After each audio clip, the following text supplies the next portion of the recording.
My name's Julius DeFour, and I'm a graduate of Lewis and Clark High School, class of 2002. I'm working for Gateway to College, which is a dropout re-engagement program. Students who have disengaged, I think is a better word, from high school for one reason or another, get a second chance with Gateway to College.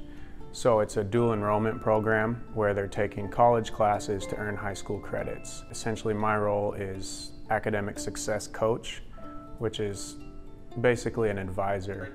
In addition to the advising, I also teach a class to students. It's a career guidance class. Gives students an opportunity to really process kind of who they are and what their interests are and passions are, and start to really generate some ideas about major or degree paths and career paths. What I've found is that many times students who are categorized as at risk are they're bright individuals, you know, and they have great skill sets. You know, they're resilient individuals. Many of them have probably overcome quite a bit. But many times it requires the right setting and the right atmosphere for them to really thrive. And for me, in all my instances where maybe I struggled in school, there was sort of a system that caught me, you know, that brought me back. In 8th grade, I was in a pretty cool program called Quest, which was a program that Spokane Public Schools did for, I guess you could say, at-risk youth. And it was more of a tight-knit group, so the teachers were really intentional about kind of that mentorship piece. And I had some teachers in there that were really caring and kind of, I think, got me back on track.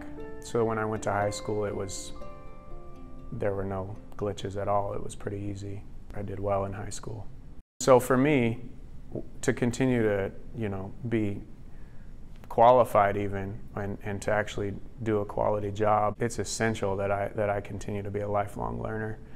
Mentorship is a very important piece as far as being an educator in general. I think that's, whether you're teaching or counseling or being an administrator, absolutely having kind of an open door policy, having time and energy for the students that you work with. When I worked at Rogers, Lori Wyborny and all the administrators, all the assistant principals, all the principal assistants, they always had time for students and staff in a big way. And the students knew that, and they would seek those principals and assistant principals out. So absolutely, it's, you know, we're all just people. And so I think that, you know, when you get a chance to connect with another individual, you know, whatever you're going through, it kind of softens it a little bit, and just because you know that you've been heard. And so, I mean, when that's a foundation of your practice, I think that's super powerful. Spokane, just kind of as a community, is really interesting and unique because we pull from all these different socioeconomic statuses and kind of racial divides and nationalities. Grant was amazing because we had students from Vietnam, from Laos, from Cambodia, from Russia. You know, we had Native American students, we had Ethiopian students. My father's from Trinidad, so we always, especially in Grant, took time to really celebrate the things that were unique about us, which again is one of those lifelong lessons, because, you know, each one of us come with our own uniqueness, and to be told that from a young age is pretty powerful, especially from somebody outside of your home. So I love Spokane Public Schools, and I think my experience in Spokane Public Schools was outstanding.